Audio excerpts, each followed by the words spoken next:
இஸ்ரேலில் இருக்கின்ற மற்றொரு விமான படைத்தளம் ஒன்றை இலக்கு வைத்து தாங்கள் தாக்கியிருப்பதாக ஈரான் அறிவித்திருக்கிறது. அதேவேளையில் ஈரானில் இருக்கின்ற பல ஏவுகணை தளங்களை தாங்கள் தாக்கியிருப்பதாக இஸ்ரேல் அறிவித்திருக்கிறது. இப்படியாக இரண்டு தரப்புக்கும் இடையில் மாறி மாறி மோதல்கள் மீளவும் வெடித்திருக்கின்றன. இன்று திங்கட்கிழமை நண்பகல் வேளை வரை தொடர்ச்சியாக தாக்குதல்கள் இடம்பெற்று வருவதாக சொல்லப்படுகிறது. இந்த காணொலியில் அந்த தாக்குதல் தொடர்பாக கிடைக்கப்பெற்ற பிந்திய தகவல்களை விரிவாக பார்க்க இருக்கின்றோம். அதேவேளையில் ஏமனில் இருந்து இஸ்ரேல் நோக்கி தாக்குதல் நடத்தப்பட்டிருப்பதாகவும் செங்கடலை தாங்கள் மிக விரைவில் மூடப்போவதாகவும் ஏமனுடைய ஹவுதி அமைப்பினர் அறிவித்திருக்கிறார்கள். அது குறித்த விவரங்களையும் பார்க்கலாம். அத்துடன் நேற்றிரவு இஸ்ரேல் மீது நடத்தப்பட்ட தாக்குதல் தொடர்பான ஒரு பிரத்யேகமான வீடியோ ஒன்றை இஸ்லாமிய புரட்சிகர காவல் படையினர் வெளியிட்டிருக்கிறார்கள். அந்த வீடியோவில் அந்த தாக்குதலுக்கான காரணம் என்ன என்று சொல்லி அந்த மிசைல், அந்த ஏவுகணையில் மீது எழுதப்பட்டிருக்கிறது. எல்லாவற்றையும் தொகுத்து விரிவாக விளக்கமாக இந்த காணொலியில் பார்க்கலாம். தமிழடியான் வேர்ல்டு யூடியூப் சேனலுக்கு உங்கள் அனைவரையும் வருகவென அன்புடன் வரவேற்கின்றேன். வாருங்கள் காணொளிக்குள் போகலாம். நேற்று ஞாயிற்றுக்கிழமை நள்ளிரவு வேளையில் ஆரம்பித்த மோதல்கள் இன்று திங்கட்கிழமை நண்பகல் தாண்டியும் சென்று கொண்டிருப்பதாக சொல்லப்படுகிறது. இரண்டு தரப்பினரும் மாறி மாறி கட்டும் தாக்குதல்களில் ஈடுபட்டிருப்பதாக சொல்லப்படுகிறது. முதல்ல ஈரான் நடத்திய தாக்குதல்கள். ஈரான் நேற்றிரவு உங்களுக்கு தெரியும் 10க்கும் அதிகமான ஏவுகணை தாக்குதல்களை மேற்கொண்டதாக சொல்லப்பட்டது. ஆனால் தற்போது கிடைக்கப்பட்ட தகவல்களின் அடிப்படையில் நேற்று ஞாயிற்றுக்கிழமை ஒரே இரவில் 30க்கும் அதிகமான ஏவுகணைகளை இஸ்ரேலினுடைய பல்வேறு நகரங்களை இலக்கு வைத்து தாக்கியிருப்பதாக இப்பொழுது ஈரான் அறிவித்திருக்கிறது. இதனை சர்வதேச ஊடகங்களும் உறுதிப்படுத்தி இருக்கின்றன.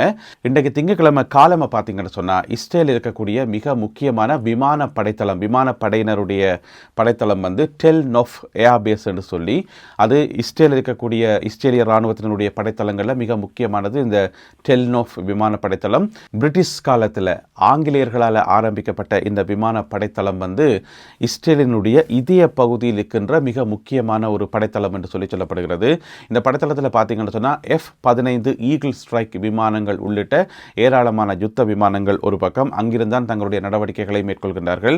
இரண்டாவது எலக்ட்ரானிக் வார்ஃபேர் என்று சொல்லி, அதாவது இஸ்ரேலிய இராணுவத்தினுடைய எலக்ட்ரானிக் பிரிவினர் இந்த சிக்னல்களை கட்டுப்படுத்துறது, ரேடர்களை முடக்கிறது, இந்த மாதிரியான தாக்குதல்களை செய்யக்கூடிய எலக்ட்ரானிக் வார்ஃபேர் படையினர் அந்த இடத்தில் இருப்பதாக சொல்லப்படுகிறது.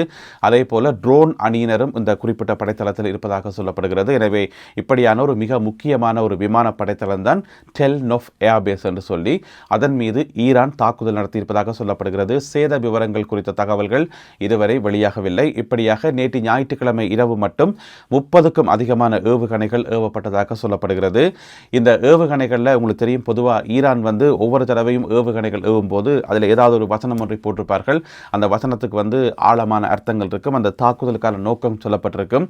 இப்போ ஒரு வீடியோ வெளியிட்டிருக்கிறார்கள். அதைத்தான் இப்போ நீங்கள் பார்க்குறீங்க. இந்த வீடியோவில் பார்த்தீங்கன்னு சொன்னால், நீங்கள் வருத்தப்படுவீர்கள் என்கின்ற ஒரு வசனத்தை ஆங்கிலத்திலையும் ஹீப்ரூ மொழியிலையும் அதே போல பெர்சியன் மொழியிலையும் எழுதியிருக்கின்றார்கள். ஏனென்று சொன்னால், நேற்றிரவு நடத்தப்பட்டது ஒரு எச்சரிக்கை தாக்குதல் தான். பெய்ரூட் நகரில் நடத்தப்பட்ட தாக்குதலுக்கு பதிலடியாக ஒரு எச்சரிக்கை தாக்குதல் தான். அதனால் நீங்கள் வருத்தப்படுவீர்கள் என்கின்ற வசனத்தை எழுதி நேற்றிரவு தாக்குதல் நடத்தப்பட்டிருக்கிறது. ஆனால் இன்றைக்கு காலமாக பார்த்தீங்கன்னு சொன்னால், ஒரு முழு அளவிலான யுத்தம் என்று சொல்லக்கூடிய வகையில் பல தாக்குதல்கள் நடத்தப்பட்டிருக்கின்றன.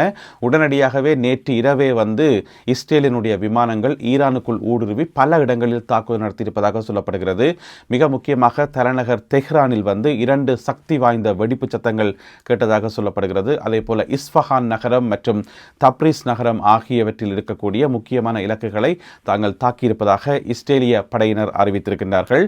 அதில் மிக முக்கியமாக பார்த்தீங்கன்னு சொன்னால், ஈரானால புதிதாக நிர்மாணிக்கப்பட்ட ஏவுகணை தளங்கள். நாங்கள் அடிக்கடி சொல்லிக்கொண்டு வராங்கள், இந்த யுத்த நிறுத்த காலத்தில் இரண்டு தரப்புமே ஏராளமான ஆயுதங்களை குவிப்பார்கள் என்று சொல்லி, அதிலே பார்த்தீங்கன்னு சொன்னால் அமெரிக்க ஊடகங்கள் திரும்ப செய்தி வெளியிட்டுக் கொண்டே வந்தார்கள்.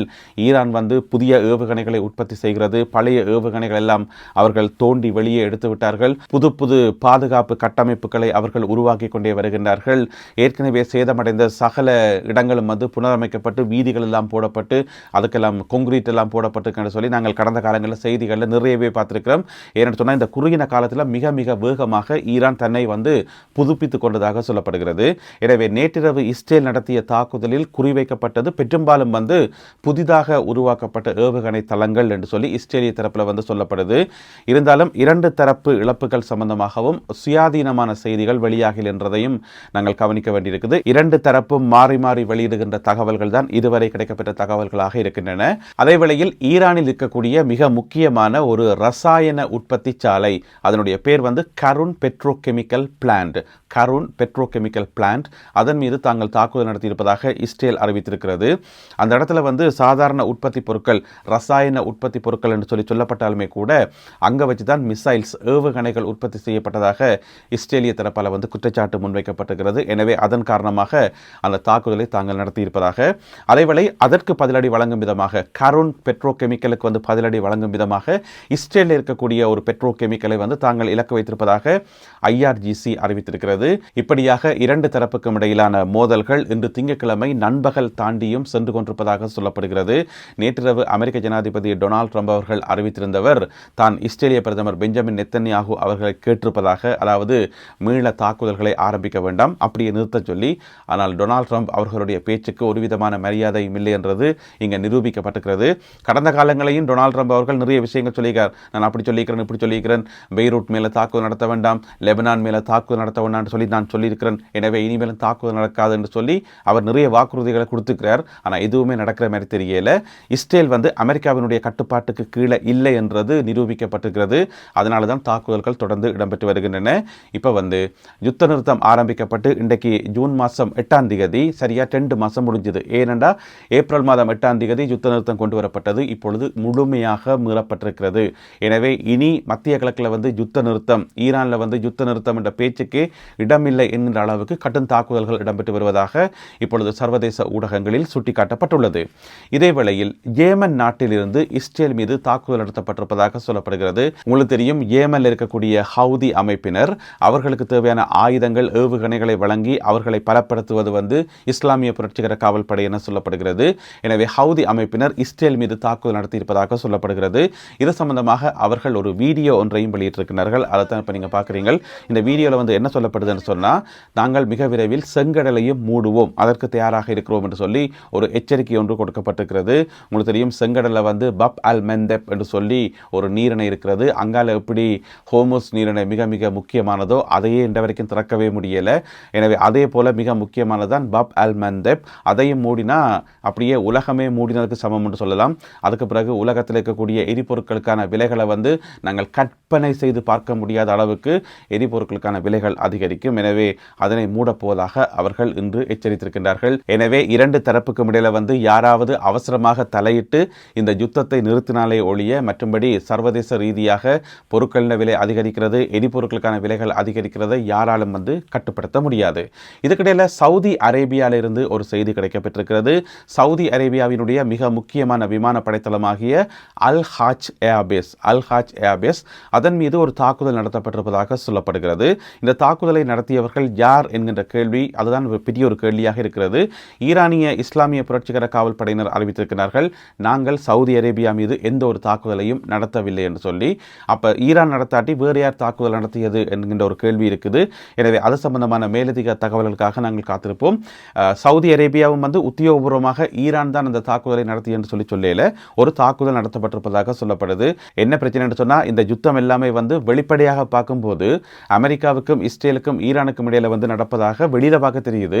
ஆனால் உள்ளுக்குள்ள சில பல மர்மமான தாக்குதல்களும் ரகசியமான தாக்குதல்களும், யார் யாரை தாக்கியது, இந்த தாக்குதலை நடத்தியது யார், அந்த தாக்குதலை நடத்தியது யார் என்று சொல்லி இதுவரைக்கும் அடையாளம் காணப்படாத சில மர்மமான தாக்குதல்களும் அவ்வப்போது இடம்பெற்றுக் கொண்டு வந்தன. எனவே என்ன நடக்குது என்று தெரியல. இதில் மிக முக்கியமானது அமீரகம், யுனைடெட் அரபு எமிரேட்ஸ் ஈரான் மீது பல தாக்குதல்களை நடத்தியது. பிறகு போதான் அம்பலமானது. அதையும் நாங்கள் வீடியோக்களில் பார்த்திருக்கிறோம். எனவே சவுதி அரேபியாவினுடைய அல் ஹாஜ் விமான படைத்தளத்தை தாக்கியது யார் என்கின்ற கேள்வி இருக்கிறது. காத்திருந்து பார்ப்போம். ஈரானில் இருக்கின்ற மிக முக்கியமான ஒரு சர்வதேச விமான நிலையம் தற்காலிகமான முறையில் தங்களுடைய சேவைகளை நிறுத்துவதாக அறிவித்திருக்கிறது. அதாவது ஷிராஸ் நகரத்தில் இருக்கக்கூடிய மிக முக்கியமான ஒரு சர்வதேச விமான நிலையம், அதாவது ஷஹீத் அயத்துல்லா ஏர்போர்ட் தங்களுடைய சேவைகளை ஒரு 6-7 மணித்தியாலங்களுக்கு தற்காலிகமாக நிறுத்துவதாக அறிவித்திருக்கிறார்கள். அதாவது பிரித்தானிய நேரம் இன்று மாலை 4 மணி வரை அந்த சேவைகள் நிறுத்தப்படும் என்று சொல்லி அறிவிக்கப்பட்டிருக்கிறது. ஏனென்று சொன்னால் அந்த வான்பரப்பில் தொடர்ச்சியாக தாக்குதல்களும் மற்றது எதிரி நாட்டு விமானங்களும், அதாவது இஸ்ரேல் நாட்டு விமானங்களும் தொடர்ச்சியாக பறப்பில் ஈடுபட்டிருப்பதாக சொல்லப்படுகிறது. அதன் காரணமாக சிவில் போக்குவரத்துக்களை தாங்கள் நிறுத்துவதாக குறிப்பிட்ட இந்த விமான நிலையம் சர்வதேச விமான நிலையம் அறிவித்துள்ளது. தற்போது கிடைக்கப்பெற்ற முக்கியமான செய்தி, அதாவது இந்த காணொலியை ஒளிப்பதிவு செய்து கொண்டிருக்கும் போது வந்த முக்கியமான பிரேக்கிங் நியூஸ் என்னென்னு சொன்னால், செங்கடல் பகுதி இருக்குத்தானே, செங்கடல் பகுதியில் இஸ்ரேலிய கப்பல்கள் செய்வதற்கு முற்று முழுதாக தாங்கள் தடை விதித்திருப்பதாக ஹவுதி அமைப்பினர் அறிவித்திருக்கிறார்கள். மற்ற நாட்டு கப்பல்கள் போகலாம், பிரச்சனை இல்லை, ஆனால் இஸ்ரேல் நாட்டு கப்பல்கள் போக முடியாது, அதன் மீது தடை விதிக்கப்பட்டிருப்பதாக அவர்கள் அறிவித்திருக்கிறார்கள். அதையும் மீறி பயணம் செய்கின்ற கப்பல்கள் மீது உடனடியாக தாக்குதல் நடத்தப்படும் என்று சொல்லி ஹவுதி அமைப்பினர் அறிவித்திருக்கிறார்கள். இது செங்கடல் பகுதியில். எனவே எங்களுக்கு என்ன விளங்குது என்று சொன்னால், இந்த யுத்தம் ஒரு சீரியஸான கட்டத்தை நோக்கி நகர்ந்து கொண்டிருக்கிறது. நேற்றிரவு ஒரு எச்சரிக்கை தாக்குதலாக ஆரம்பிக்கப்பட்ட இந்த யுத்தம் இப்பொழுது ஒரு முழு அளவிலான யுத்தமாக மாறிவிடுமோ என்கின்ற சந்தேகத்தை உருவாக்கும் விதமாக தாக்குதல்கள் இடம்பெற்று வருகின்றன. மேலதிக தகவல்களுக்காக காத்திருப்போம். அவையெல்லாம் கிடைக்கின்ற போது அவற்றை தொகுத்துக்கொண்டு அடுத்த காணொலியில் உங்களை நான் சந்திக்கின்றேன். இந்த காணொலியில் பகிர்ந்து கொள்ளப்பட்ட செய்திகள், தகவல்கள் தொடர்பான உங்களுடைய பார்வையை மறக்காமல் கீழே எழுதுங்கள். மீண்டும் சந்திப்போம் உறவுகளே. நன்றி, வணக்கம்.